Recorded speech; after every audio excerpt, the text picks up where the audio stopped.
Նոյանտապանում հյուրընկալել եմ Երևանի ազգային տիկնիկային թատրոնի գեղարվեստական ղեկավար ռեժիսոր Ռուբեն Բաբայանին։ Պարոն Բաբայան, շնորհակալ եմ հրավերն ընդունելու համար։ Շնորհակալ։ Երկար ժամանակ չենք զրուցել, ես շատ կուզեի, որ մեր հարցազրույցը սկսեինք կառավարության ծրագրից, առաջիկա 5 տարվա համար ծրագիր է ներկայացվել, բայց այսօրվա իրադարձությունները մի փոքր մեզ կշեղեն, դրանք անդրադառնանք ավելի ուշ։ Երեք վարչապետը դիմելով Հայաստանի երկրորդ նախագահի որդուն խորհրդարանում հայտարարեց. Այո, ես ձեզ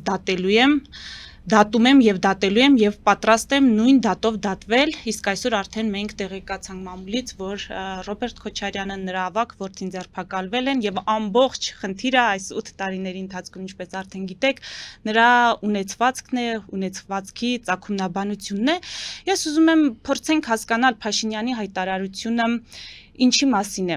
ինչ հարցեր է առաջացնում ձեզ մոտ, արդյոք սա բարոյական պատասխանատվության մասին է, որը ուղեկցում է նաև իրավական գործընթացով, արդյոք սա խոստովանություն է կառավարման ճգնաժամի մասին, 8 տարում այդպես էլ իրավական պետություն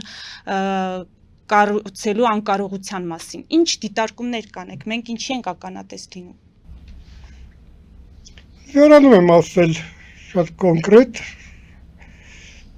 հաստատ մի քանի դրդապատճառ կա, կարող եմ պարզապես իմ մոտեցման մասին ասել, որովհետև կա սկզբունքային մոտեցում, անմեղության կարգավարկած, սա իմ համար օրենք է, մարդու մեղավոր կարող է ճանաչել միայն դատարան,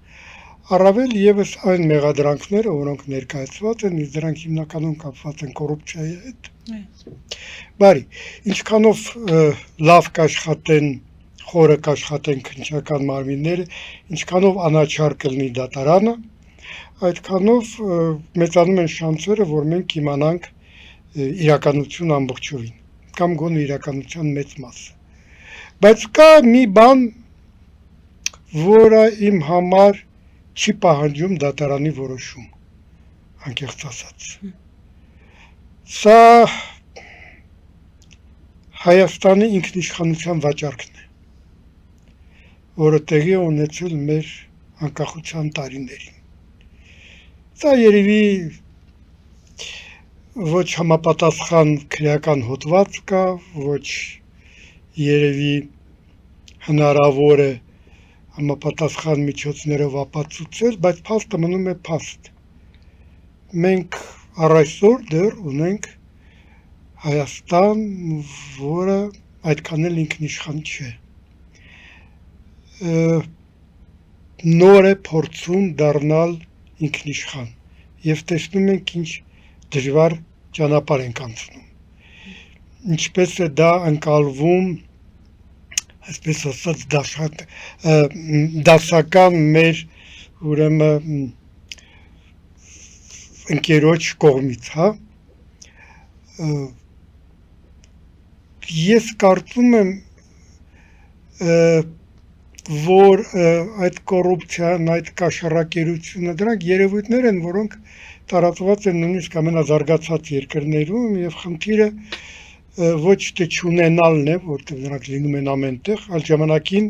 հայտնաբերել ու պատժել, անկախ զբաղեցրած քո պաշտոնից։ Այնպիսի զարգացած երկիր, ինչպիսին Հարավային Կորեան է, այնտեղ ուրեմն ժամանակ առ ժամանակ նախկին նախագահներին դատում եւ նստացնում են հենց կոռուպցիայի համար։ Հանցագործությունը, ել եմ ասում, դա կորոշի դատարանը։ Իմ համար միջդատարանի որոշումը այդ թեման ուրեմն փակ է դատապարտելու տեսակետից։ Բայց կան փաստեր, իսկ փաստը Հայաստանի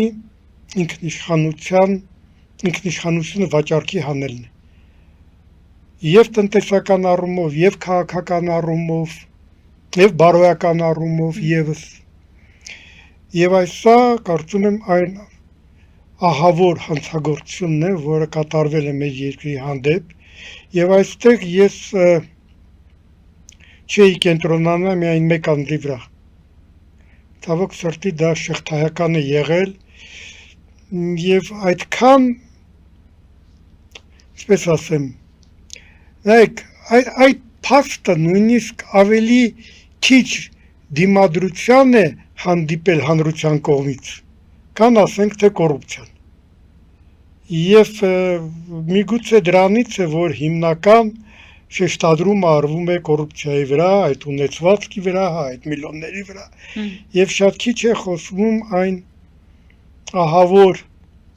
երևույթների մասին, որոնք բերեցին ու իր երկիրը կանգնացրեցին դեռ մի քանի տարի առաջ երկընտրանքի առաջ, կամ մենք վերանում ենք, կամ մտնում ենք ուրիշ երկրի կազմի մեջ։ Ես այն ամեն ինչ որ կատարվում է, փորձում եմ նայել այդ տեսակետից եւ վաղուց եմ նայում անկեղծ ասած այդ տեսակետից, չնայած մենք երկար ժամանակ դեռ չենք հանդիպել, բայց եթե չեմ սխալվում, վերջին հանդիպման ժամանակ ելի խոսում ենք, որ երկընտրակը շատ պարզ է, գաղութ թե ինքնիշխան պետություն, դեռ ընտրություններից առաջ ենք մենք դրա մասին խոսում, որովհետեւ դա ոչ թե կապված է միայն իշխանության եւ ընդդիմության հակասություններից եւ պայքարից,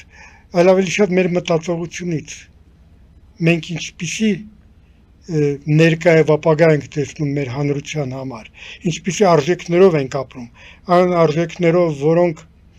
իրենցից ներկայացնում են ինքնիշխան սուվերեն պետությունը իր բոլոր ատրիբուտներով, թե համայնք գաղութ, որևէ հզոր երկրի կազմի մեջ, որտեղ ազգը կլուծի իր հարցերը։ Երեք ընդդիմության առաջնորդներից մեկից լսեցի մի արտահայտություն, ավելի շուտ կարդացի, չգիտեմ, արդյոք ճիշտ է արտաբերվել։ Մեր հակառակորդ ազգը, նայեք, պետական մտածողության մեջ հակառակորդ ազգ գոյություն չունի, կարող է լինել հակառակորդ պետություն, հակառակորդ ազգ հասկացողությունը մտնում է միայն գաղութի արժեքային համակարգի մեջ, ազգը չի կարող լինել հակառակորդ, եթե դու պետություն ես, եթե դու պետական մտածողություն ունես, սա թվում է թե դետալ է, սա թվում է թե խոսք է, կարող է նույնիսկ սխալ է խոսքը արտահայտվել, բայց սա մտածողության արդյունք է։ Եվ կարծում եմ այսօր եւ երեք եւ հուսով եմ, որ վաղը մյուսօր մի քիչ ավելի թեթև պարագաներով մենք բոլոր դեպքերում դեռ կանգնած ենք այդ երկընտրանքի առջև։ Մենք պետություն ենք ունենալու եւ խնդիրը այստեղ նույնիսկ ոչ թե իշխանությունն է, որը տանում է այս ճանապարհով, թե չի տանում, ընդդիմությունը կտանի, թե չի տանի։ Խնդիրը մենք ենք, հանրությունը, մենք պատրաստ ենք անցնել այդ ճանապարհը։ Մենք հասկանում ենք, թե ինչ դժվարությունների ենք հանդիպելու։ Մենք հասկանում ենք, թե իսկապես իրականում ինչքան, ցենց կոպիտ ասեմ, թուզողներ կան այդ ճանապարհին։ Ես նկատում եմ ուրիշ պետություններ։ Մենք պատրաստ ենք զոհաբերելու որոշակի բաներ, մենք պատրաստ ենք նեղություն կրելու, մենք պատրաստ ենք ապացուցելու ամբողջ աշխարհին, որ մենք պետություն ենք, մենք մի ժողովուրդ ենք, որը ուզում է իր ճակատագիրը պահի իր ձեռքերում եւ ինքը որոշի ինչպես է ապրում հանուն իր ժողովրդի։ Չգիտեմ, կարծում եմ, որ հիմա մենք շատ ավելի պատրաստ ենք իրականում, քան առաջ, որովհետև այն ողբերգությունը, որը մեր հետ տեղի ունեցավ, ես նկատի ունեմ 44 օրվա պատերազմը, այն զոհերը, որ մենք ունեցանք, որոշակի ձևով մեր դարձրել են ավելի իմաստուն։ Մենք սկսել ենք ավելի շատ մտածել ուղեղով։ Պարոն Բաբայան, բայց մեր խորհրդարանը, եթե փորձենք նկարագրել, այնտեղ հայտնվեցին այսպես թող մեղք չլինի այդպես ձևակերպել, բայց գաղութի կողմնակիցներ եւ ասել ինքնիշխանության կողմնակիցներ, անկախության կողմնակիցներ։ Եթե ձևավորել ենք այդպիսի խորհրդարան, ապա ձևավորել ենք շատ չնչին ձայների տարբերությամբ, այսինքն ընդգծված մեծ ճեղքում չի եղել անկախության կողմնակիցների եւ այսպես ասած գաղութի կողմնակիցների միջև։ Ամեն դեպքում կես միլիոնից ավել մարդ է ձայն տվել Ռուսաստանին հարող ուժերին։ Շատ լավ օրինակ բերեցիք, որը կարծում եմ հաստատում է իմ ասածը, որ հիմնական խնդիրը գտնվում է հանրության մեջ, այլ ոչ թե քաղաքական ուժերի։ Եթե այդ ուժերը մտել են խորհրդարան, ուրեմն նրանց ձայն տվող է եղել։ Ինչքան էլ ասենք թե Ռուսաստանից բերած չլինեն, չեմ կարծում, կամ գումարով այո, չեմ կարծում, որ դա կազմում է մեծամասնություն։ Ասենք թե մի 100,000 հոգի թող լինի, 400,000-ը կա, եւ մենք վերջ-վերջը շփվում ենք մարդկանց հետ, ման են գալիս, չէ, մեր քաղաքով, մեր շրջաններով, մեր մարզերով, եւ հանդիպում ենք ոչ կաշառակեր մարդկանց, ոչ սրկաների, ոչ տականքների, որոնց մտածողության մեջ կա, որ Հայաստանը չի կարող ինքնուրույն ապրել, որ Հայաստանին անպայման պետք է հզոր, հովանավոր, որ թուրքը մեզ կուտի, եւ այդ փլաֆը մեզ համար էփում են վերջի 200 տարվա ընթացքում, որտեղ հակառակ դեպքում հնարավոր չի կանգնել ու պահանջել, որ դու մտնես ուրիշ երկրի կազմի մեջ։ Ես կարծում եմ, որ մարդկանց պետք է ոչ թե մեղադրել, այլ մարդկանց հետ խոսել ու բացատրել։ Եվ առաջին հերթին մարդկանց ազատագրել վախից։ Վախը թույլ չի տալիս մտածել։ Վախը թույլ չի տալիս տրամաբանել։ Վախը թույլ չի տալիս քեզ զգալ երկրի քաղաքացի։ Վախը այնպիսի զգացողություն է, որը բնորոշ է բոլոր մարդկանց։ Դա բնական է։ Խնդիրը ոչ թե վախ չունենալն է, խնդիրը վախը հաղթահարելն է։ Ու երբ դու հաղթահարում ես վախը, դու ազատագրվում ես։ Դու որպես անհատ, իսկ մենք բոլորս այդ ձգտումը ունենք։ Մենք ուզում ենք ազատ լինել։ Մեր անձնական կյանքում, որպես ազգ, որպես ժողովուրդ, որպես անհատ, այո։ Որտեվ ազատությունն է, որը տալիս է հնարավորություն քեզ լիովին դրսևորել քեզ որպես անհատ։ Ազատությունը չի կարող զուգահեռ լինի վախի հետ։ Կամ մեկը կա, կամ մյուսը կա, կա վախը, չկա ազատություն։ Կա ազատություն, չկա վախը։ Ուրեմն մինչև դու չազատվես վախից, դու ազատություն չես ձեռք բերի։ Սրանք աստիճաններ են, որով պետք է անցնես։ Եվ եւս մի շատ կարևոր խնդիր։ Վախից քեզ որևէ մեկը չի կարող ազատել։ Վախից կարող ես ազատվել միայն ինքնուրույն։ Մենք այդ վախը ձեռք բերեցին 2020-ից հետո, այսինքն Արցախի կորստից հետո, թե մենք մինչև այդ էլ էինք վախեցած, կամ մյուս կողմից արդյոք Արցախի կորուստը, այո, գուցե կարող է պատճառ հանդիսանալ, որ մարդը վախենա հետագա կորուստներից, հետագա ոտնձգություններից, բայց մյուս կողմից էլ Արցախի կորուստը մեծ առումով քաղաքական այնպիսի ենթաշերտեր չբացահայտեց հանրության համար, որ նույն հանրությունը պարզապես տեսնելով այդ սեփական աչքի առաջ տեղի ունեցածը, այլևս չտեսնի Ռուսաստանին որպես փրկության օղակ կամ կայսրություն, որը կարող է քեզ տալ անվտանգություն։ Ես կարծում եմ վախը շատ խոր արմատներ ունի մեր հանրության մեջ եւ վաղուց կա։ Եվ ցավոք սրտի վախը շահագործվել է տարբեր երկրների կողմից։ Ինչ վերաբերում է 44 օրվա պատերազմին, կարծում եմ ստեղ տեղի ունեցավ հակառակը։ Մենք սկսեցինք կամաց ազատագրվել վախից, որտեղ հասկացանք, թե ուր է մեզ տանում վախը։ Ինչ է նշանակում վախ, հա, մեր պարագայում է։ Մեզ կկործանեն, եթե չլինի խոշոր, ամուր, պինդ, հզոր, հովանավոր։ Ինչ է դա նշանակում։ Դա նշանակում է, որ դու քեզնից որևէ բան չես ներկայացնում։ Դա նշանակում է, որ ինչ որ մեկը,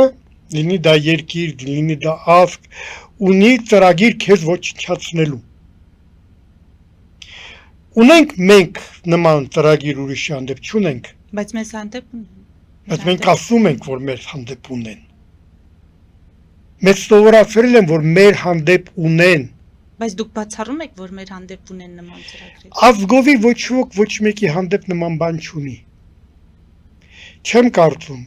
Իրականում մարդիկ ուզում են ապրել խաղաղ, ուզում են ունենալ ընտանիք, մեծացնել երեխաներ, ունենալ արժանապատիվ աշխատանք, վայելել կյանք, այս կարճ կյանք այնքան ժամանակ, ինչքան իրենց պետք է։ Ես կարծում եմ, այո, կան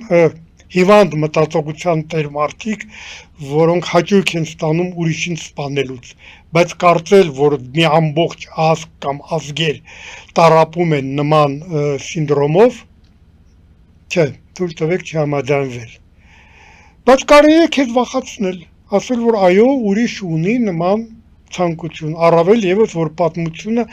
շատ հաճախակի դաժան օրինակներ է բերում, առավել եւս մեր պատմությունը, բայց երբ մենք չենք կենտրոնանում սեփական պատմության վրա, այլ փորձում ենք նայել աշխարհի պատմությունը, մենք տեսնում ենք ոչ ավելի դաժան պատմություններ ուրիշ ժողովուրդների մեջ, որոնք այսօր շատ նորմալ համերաշխ ապրում են, նույնիսկ սահմաններ են վերացրել։ Այդ ժողովուրդները հարյուրամյակներով պատերազմել են իրար հետ։ Այդ ժողովուրդները հարյուրամյակներով դաժան ոչնչացման պատերազմներ են վարել։ Այդ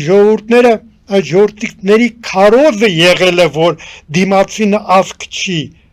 կենթանի է, վայրենի է, գազան է եւ իր ամբողջ խնդիրը քեզ ոչնչացնելն է։ Մենք այստեղ հեծանիվ չենք հնարել։ Բայց ինչքան մենք պետք է այդ խոսույթին հետևից ընկնենք եւ այդ խոսույթի ավարտը լինում է հետեւյալը. մենք կորցնում ենք հայրենիքը։ Եվ խնդիրը ոչ թե նա է, որ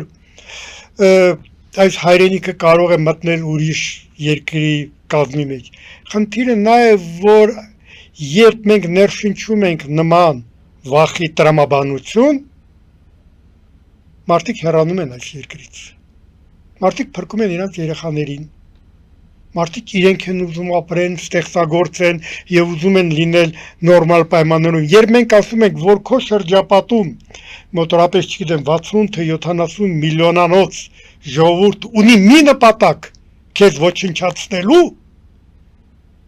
դու ոչ մի կերպ մարդկանց չես կարող համոզել, որ իրենք ապրեն այս երկրում։ Բայց խնդիրը մեր խոսույթի մեջ է, պարոն Բաբայան, թե իրականության։ Այո, անհատական մակարդակով գուցե մարդիկ ուզում են խաղաղ ապրել, բարեկեցիկ ապրել, չպատերազմել, բայց այդ մարդկանց կան երկրներ, որտեղ կառավարում են հիվանդ մտածողության մարդիկ, ովքեր պատերազմով, նոր հողատարածքներ, նոր տարածքներ գրավելով են ուզում պատմության մեջ մնալ։ Դա էլ կա։ Ամեն ինչ կա։ Կարող ես դրան դիմադրես, կարող ես, ինձ թվում է։ Կարող ես, եթե նույն տեսակետը դու չես կիսում։ Մենք հաճախակի մեղադրում ենք, հա, մեր տարածքները ուզում են գրավել, իսկ մենք չունենք նոստալգիկ հիշողություններ մեր տարածքների մասին ուրիշների կողմից, այսպես ասած, գրաված եւ արդյոք չենք ասում, երբ պետք է դրանք վերադառնան։ Երբ պետք է դրանք վերադառնան, դա պատերազմի հրավեր է։ Դա ավելի հզորին մղում է, չէ, սրանք չեն բավարարվի իրենց երկրով։ Արի սրանց ոչնչացնենք որպես երկիր, որպես ժողովուրդ եւ պետություն, այլևս նման ուրեմն սպասելիքներ ու անկնկալիքներ չունենան։ Ապրենք, մենք հաճախակի բերում ենք Իսրայելի օրինակը 10,000 քառակուսի կիլոմետր անապատ։ Երկիրը ստեղծվել է, եթե չեմ սխալվում, 500,000 բնակչությունով։ Հիմա մոտ 10 միլիոն։ Աշխարհի ամենազարգացած երկրներից մեկը, ամենահզոր բանակ ունեցող երկրներից մեկը։ Արդյոք նրանք երազում են եւ ամեն օր խոսում են նրա մասին, որ այ եղել է մեծ Հայաստան, հարյուրապատիկ ավելի մեծ տարածքով, մեծ պետություն, իր թագավորներով եւ այլն, եկեք վերականգնենք, ոչ, եկեք այս երկիրը սարքենք, եկեք այս երկիրը մաքուր պահենք։ Եկեք այս երկիրը ընկալենք որպես մեր տուն, տանը չենք եղտոտում։ Տան անդամները կարող են ունենալ հակասություններ իրար հետ, տարբեր մտածողություններ պարզ է, բայց իրար չեն վիրավորում, իրար չեն սպանում, իրար չեն ստորացնում։ Իսկ վերջո երկիրը դա ընտանիք է մեծ, եւ այն երկրներն են կայացած, որոնք կառուցվում են ընտանիքի սկզբունքով։ Մենք տարբեր ենք, մենք կարող ենք նույնիսկ ունենալ այդ որդիների ու հայրերի հակասությունը, բայց մենք մի ընտանիք ենք եւ եթե պետք լինի մենք իրար կպաշտպանենք։ Եվ ստեղ ուզում եմ եւս մի բան ասել, թույլ տվեք։ Պատկերը այդքան մռայլ չի։ Ես ասում եմ, մենք ունենք երկու զուգահեռ իրականություն։ Մեր քաղաքական դաշտը անհանդուրժող, իրար վերացնող, իրար ոչնչացնող, մարդկային ամենաստոր զգացմունքները առաջին պլան բերող եւ իրական աշխարհը,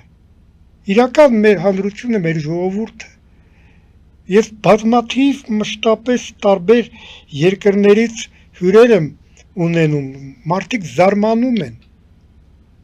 են հայերի վրա, ասում են այս ունիկալ ժողովուրդը,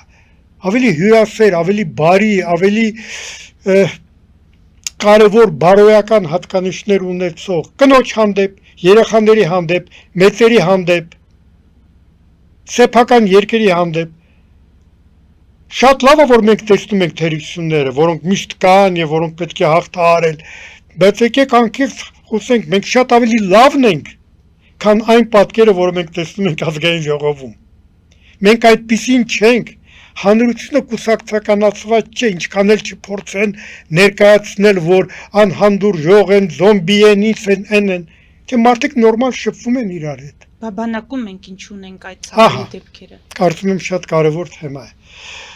Բանակում մենք ունենք էլի շատ վատ ավանդույթներ, որոնք մենք կրում ենք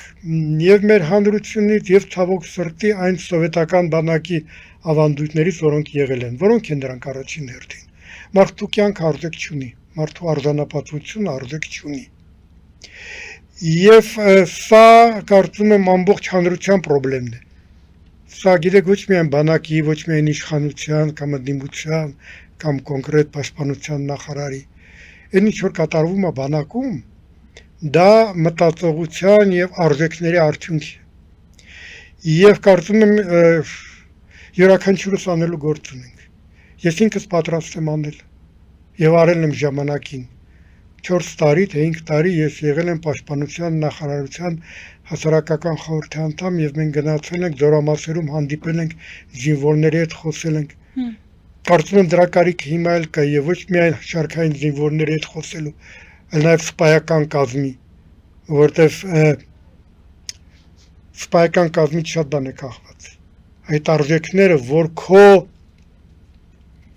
Զորամասի ընկերը քո թշնամին չի, քո կյանքը փրկողն է, քո կյանքի ապահովությունը կախված է իրենից, անվտանգությունը կախված է իրենից, վաղ մյուս օր եթե Աստված չտա, դուք դուրս գաք մարտի, նա է քեզ փրկելու, դու ես իրեն փրկելու, միայն այդպես է կառուցվում բանակը։ Եթե դուք այդ հարաբերություններով իրար ստորացնելով, ասենք ասենք քրեական օրենքներ մեջտեղ բերելով առաջ շարժվեք, դուք բանակ չեք լինի, դուք իրար չեք փրկի։ Այնպես չի լինում, որ վատ հարաբերություններ են լինում եւ մարտի դաշտում հանգարցակի նրանք փոխվում են եւ դառնում են ուրեմն շատ ավելի լավ հարաբերություններ, ոչ։ Քո ընկերոջ կյանքը, քո կյանք փրկողն է։ Այս պարզ ճշմարտությունները, այս արժեքները առաջին հերթին պետք է հասկացնել սպայական կազմին, որպեսզի չդառնա, որ հրապարակային ասում ենք մի բան, իսկ այսպես ասած թաքուն ասում են գնացեք իր հարցերը լուծեք, որտեղ չգիտեմ նա պոստում քննել էր կամ էս էր արել, մի հատ լավ ջարդը տվեք, թող խելքը գլուխը գա։ Այդպես չի լինում։ Դուք ոչ միայն քրեական մշակույթ եք մտցնում, դուք արժեզրկում եք նաև այն, ինչ ասում եք հրապարակայինորեն, որտեղ զինվորները հասարակ հասկանում են, որ սրանք դատարկ խոսքեր էին, իսկ իրական կյանքը սա է։ Եվ այստեղ ասեմ, բոլորս անելու գործ ունենք։ Եվ ընդդիմություն, եւ դիմություն, եւ մշակույթի մարդիկ, եւ դրանք ովքեր իրենց համարում են մտավորականներ եւ հասարակ մարդիկ։ Ասում եմ, ես պատրաստ եմ եւ համոզված եմ, որ շատ-շատերն են պատրաստ։ Գնանք շփվենք, որտեղ գիտեք, մի ժամանակ բերեցին մի հատ շատ հիմար տերմին ազգ բանակ հասկացողություն։ Ես միշտ ասում եմ, դա սխալ հասկացողություն է, պետք է բերել բանակ պետություն։ Բանակը պետք է լինի պետության պես։ ես նկատում յուրաքանչյուր մարդու իրավունքները լինեն պաշտպանված, գործեն այն բոլոր օրենքները, որոնք գործում են այս մեր իրական կյանքում, խաղաղ կյանքում, որպեսզի բանակ գնալը չդառնա պատիժ, չընկալվի որպես պատիժ, ծնողները հանգիստ լինեն։ Սա կարևոր բան է, սա եւ դպրոց է, սա եւ հասունացման ինչ-որ գործընթաց է, որ անցնում է, սա եւ բարոյական եւ արժեքային որոշակի կարևոր համակարգ ընկալելու process է, սա է կարևորը բանակի մեջ։ Եվ եթե կարելի է այսպես ասել, բանակը պետք է լինի ազնվական կառույց։ Դժվար է գուցե դա մեր պարագայում պատկերացնել, բայց իրականում այն պետությունները, որտեղ դարերով շարունակ կառուցվում էր բանակը, դա ազնվական կառույց էր։ Թագավորական ընտանիքի անդամները գնում էին եւ ծառայում էին բանակում։ Այսօրվա Մեծ Բրիտանիայի թագավորական ընտանիքի բոլոր տղամարդիկ ծառայել են բանակում։ Մի քանի տարի ընդ որում։ Մեր մոտ թագավորական ընտանիքի անդամները սենց ասենք, վերնախավը փորձում է փախցնել իրենց զավակներին բանակից։ Այդպես բանակ ազնվական չի դառնա։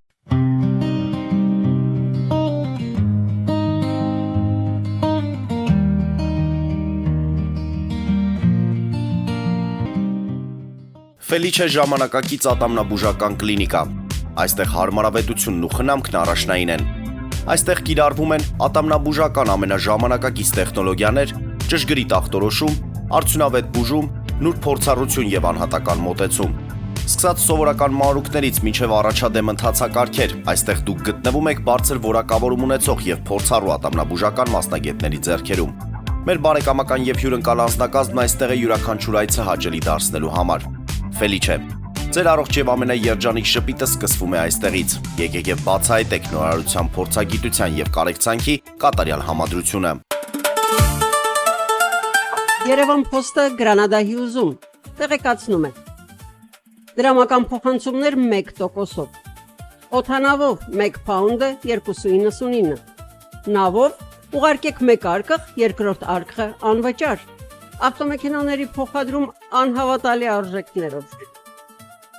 Ինչպես նաև կահույք եւ մեծ չափի բեռների փոխադրում։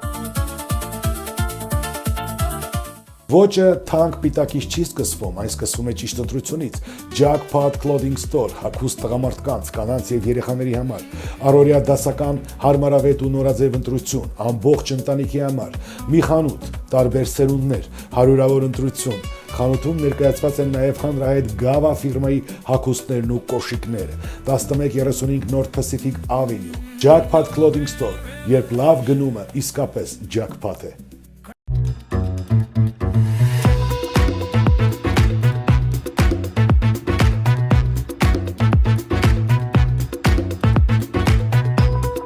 Արարատ ռեստորան, ընտանեկան եւ ընկերական ժամանցի լավագույն հասցե, սիրված արտիստներ, հյուրընկալ մթնոլորտ, հարուստ ճաշացան, անմահական խորտիկներ։ Արարատ ռեստորան, հասցեն անփոփոխ, սիրով սպասում ենք ձեզ։ Լավագույն պաղպաղակ, բնական, համեղ եւ մատչելի գներով պաղպաղակը կարող եք ձեռք բերել բոլոր հայկական խանութներում։ Պահանջեք հայկական պաղպաղակ, Թամարա պաղպաղակ։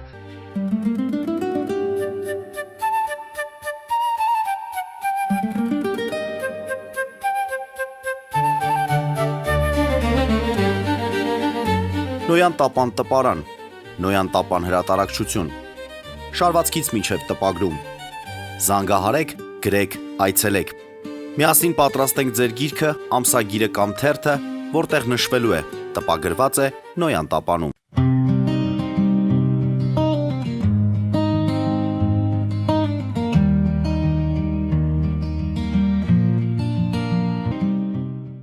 Երկու հարց եւ ամփոփենք մեր հարցազրույցը։ Նախ կուզեք կարճ պատասխանեք ներկայիս մեր դատարաններին, քննչական մարմիններին, որպես քաղաքացի վստահում եք թե ոչ, եւ երկրորդը դուք բերեցիք Իսրայելի օրինակը տարածքային հատկապես առումով այս օրերին էլ կառավարության ծրագիրը ներկայացնելու ֆոնին էլի ակտիվացան այդ քննարկումները, որ այս իշխանությունները պատրաստվում են կենսական նշանակություն ունեցող Տիգրանաշենը հանձնել, որովհետեւ Ներողություն արդեն իսկ Փաշինյանը հայտարարեց, որ Արցվաշենը այո Հայաստանի տարածք է, իսկ Տիգրանաշենը ընդ որում այդ թուրքական անվանմամբ Հայաստանի տարածք չէ։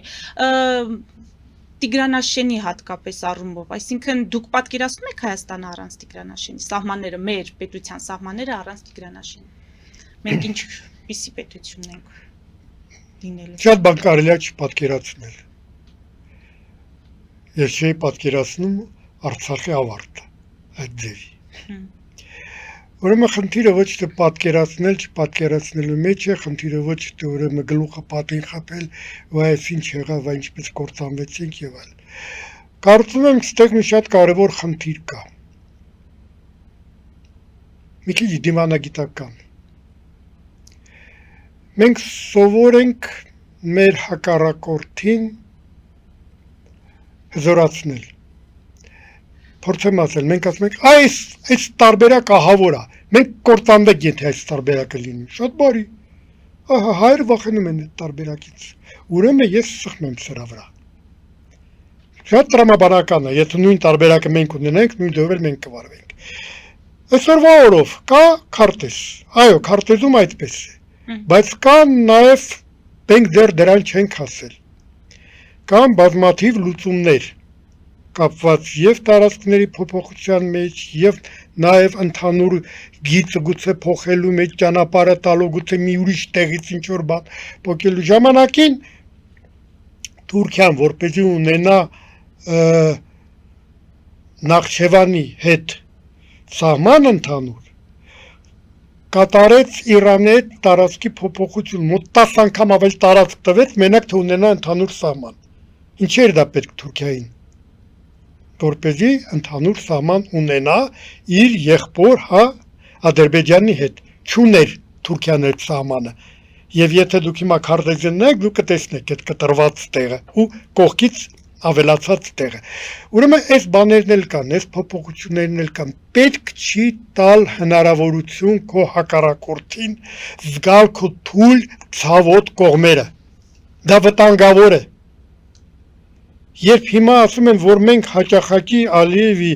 ջրաղացին ջուր ենք լցնում, ճիշտ են ասում։ Մենք եկեք մի րոպե փոխենք վիճակը, մտնենք ուրիշ մարդու վիճակի մեջ եւ հասկանանք, նստած է այնտեղ Ադրբեջանի ղեկավար եւ ասում է, «Օ, այս ինչ ցավոտ հարց է հայ համար»։ Տիգրանաշենը։ Այդ Տիգրանաշենի համար լիքը բան կարելի է պահանջել։ Չէ՞։ Եկեք մի քիչ բան լինենք, էլ ավելի դիվանագետ լինենք, պետք չէ այդքան արժևորել, պետք է հանգիստ սրանով վարվել, ես չեմ լսել, որպեսզի ադրբեջանցիները նույն ձևով խոսեն Արտաշենի մասին, հիմա մենք ասենք, մեր համար սա կարևոր է, իրենց համար կարևոր չի, մեր համար կարևորը դառնում է մեր խոսույթից, իրենց համար կարևոր չի, էլի իրենց խոսույթից, ոչ թե կարևոր չի Իրանք չեն ուզում տալ մեր ձեռքը հնարավորություն, որպեսզի մենք դա օգտագործենք։ Մենք ինչ ենք դա անում։ Ինչ ենք մենք մշտապես հանդես գալիս, որպես ուրեմն այն կողմի իրավապաշտպան, դատապաշտպան, չգիտեմ, արդարացնող եւ այլ, ավելի շատ քան իրանցը պետք։ Մենք չնկատեցինք, քանի անգամ ենք մենք այս ճանապարհը անցել ու չենք խրատվում ու ելի նույն ձևով շարունակում ենք։ Բերեմ էլի մի օրինակ, շատ կարևոր, մեր համար շատ կարևոր, մեր գերիների օրինակը։ Քանի որ ինքս եմ խոսել եւ այդ թեմայով հենց ադրբեջանցիների հետ եւ այլն, ասեմ դες, ինչքան ավելի լուր եւ ավելի գաղտնիա տեղի ունենում խոսակցություններ, այդքան ավելի լավ են արդյունքները։ Ինչքան ավելի թվում է տարբեր միջազգային ատյաններում եւ այլն բարձանում այդ հարցը, այդքան ավելի շատ է մտնում փակուղի։ Ադրբեջանը այո, այդ տեսակ երկիր է, նա ուզում է ցույց տալ, որ նրա վրա ոչ ոք չի կարող ազդել։ Եվ մենք դա հասկանում ենք, բայց հաճախակի երբ որ բարձրացնում ենք այդ հարցը, մենք մտածում ենք ոչ թե այդ գերիների մասին, մենք մտածում ենք, որ պեսի մեր սեփական PR-ը արվի։ Այդ տեսակ մենք այդ հարցը բարձրացրեցինք։ Ուզած հարց բարձրացնելը պետք է գնահատվի արդյունքով։ Ես լավն էի ուզում վատ ստացվեց, ուրեմն դու տգետ ես, ուրեմն դու չգիտես ինչպես ստանալ լավը։ Ուրեմն քո համար այդ բարձրաձայնելը շատ ավելի կարևոր է, քան արդյունքը։ Վերջերս մի դեպք եղավ, կներեք էլի, քանի որ մի քիչ այդ թեմային անցանք, լապշին լրագրող կար, հա, վերցրեց հարցազրույց մի բանից կալանքից ազատված հայից, որը պատմեց, թե ինչ ուրեմն տանջանքների է ենթարկվել Բաքվի բանտում։ Իր համար Լապշինի, որը գովազդում է իր սեփական անձը եւ այն տառապանքները, որ նա կրել ադրբեջանական բանտում, դա շատ կարեւոր է։ Որ մենակ ես չեմ, էլի մարդիկ կան, հայեր կան, որոնք խնդրեմ դες Ալիևի ռեժիմը բանտ։ Մյուս մեր բանտարկյալների համար դա լավ է թե վատ է։ Երբ որ բարձրացվում է այն հարց, որ իրենք ենթարկվում են խոշտանգումների։ Տեսակ մարդ բաց թաղությունք, նա դուրս եկավ ու աշխարհով մեկ հայտարարեց, որ եկեք մարդ բաց չթողենք։ Էլեմենտար, մենք մտածում ենք այդ մարդկանց մասին, թե մտածում ենք PR-ի մասին, ինչ որ մեկի,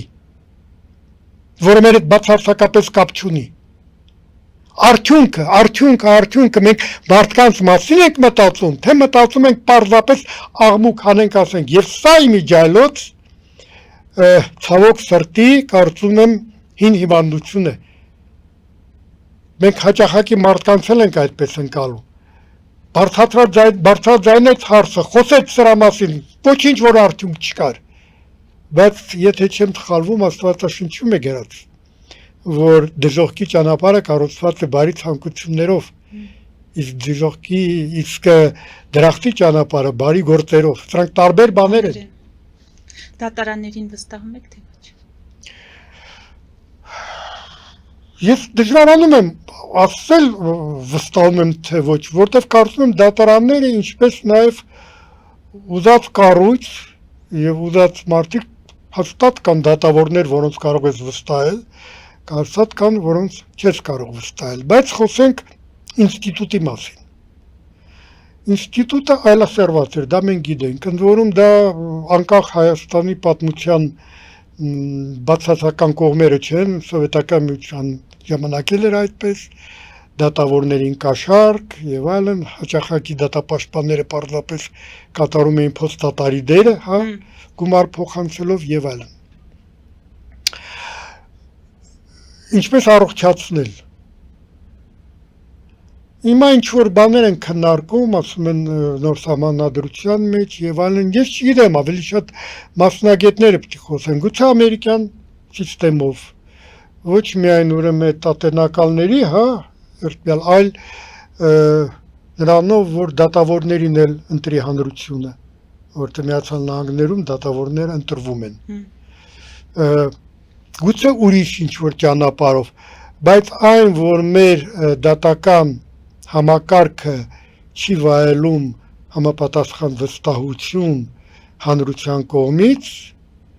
սա կարծում եմ ճիշտ է։ Եվ այստեղ նաև կարծում եմ կա եւս մի շատ կարևոր բան, որի մասին քիչ են խոսում։ Մեր քննչական համակարգը։ Իրեք դատավորներին մեղադրում են, ասում են բաց թողեցին։ Երբ են բաց թողում հաճախակի, երբ որ այն աշխատանքը, որը կատարել էին քննչական օրգանները, լինում է թերի, համապատասխան ուրեմն փաստերը քիչ են բերված, շատ հեշտ են դրանք մերժվում, գործը միայն դատարան տալու մեջ չէ, գործը նաև լավ նախապատրաստել, իսկ այստեղ պետք է լավ մասնագիտացում, էլի չեմ բացի նոր բաներ, շատ երկար ժամանակ ամբողջ քննչական համակարգը աշխատում էր ինքնախոստովանության վրա, այդ ինքնախոստովանությանը հասնում էին ծեծով, ջարդով, հիմա երբ որ դա վերացել է, պարզվել է, որ բազմաթիվ քննիչներ չգիտեն ինչպես վարել գործը, ծեծել չի կարելի, իսկ մնացածը շատ խորը մասնագիտական ուրեմն բաներ է պահանջում, այո, այնպես որ կարծում եմ լուրջ քննարկելու հարց, որտեղ նայեք հիմա նաև գնահատականը շատ հետաքրքիր է հնչում հաճախակի, նա ասենք թե ինչ որ ընդդիմադիր գործիչ մեղադրվում ինչ որ հարցով, գործը հասնում է դատարան, միջև դատարան հասնելը 4 կողմից ուրեմն ասում են սա քաղաքական Այո։ պատվեր է եւ այլն եւ այլն եւ հանկարծակի դատարան ուրեմն ազատ է արձակում։ Ինչ են ասում նույն մարդիկ, ասում են հազիվ գտնվեց մի դատավոր, որը ազնիվ էր եւ ուրեմն դատավորի ազնիվ թե ոչ ազնիվ լինելը կապված է քո քաղաքական կողմնորոշումից, այդպես չի կարող լինել։ Եվ սրա համար կա, կարծում եմ, եւս մի շատ կարեւոր բան։ Թույլ տվեք հիմա ասեմ, թե ինչի հետ ես համաձայն չեմ, երբ որ խոսում է վարչապետը։ Վարչապետը չպետք է խոսի արդարադատությունից, որպեսզի դա չընկալվի որպես քաղաքական պատվեր։ Արդարադատությունից պետք է խոսի ուրեմն գլխավոր դատախազը, այնտեղ ԲԴԽ կա, համանդրական դատարանի անդամները նախ վարչապետը չպետք է դրա մասին խոսի։ Նա դրանից այն կողմ պետք է գտնվի։ Շնորհակալ եմ։ Ես եմ շնորհակալ։ Մեծ դիտողներին հիշեցնեմ, որ զրուցում էի Երևանի ազգային տեխնիկային թատրոնի գեղարվեստական ղեկավար ռեժիսոր Ռուբեն Բաբայանի հետ։ Մեր ուղիղ եթերները կարող եք դիտել Patreon-ում, նաև այդ հարթակում աջակցել էկրանին երևացող QR կոդով։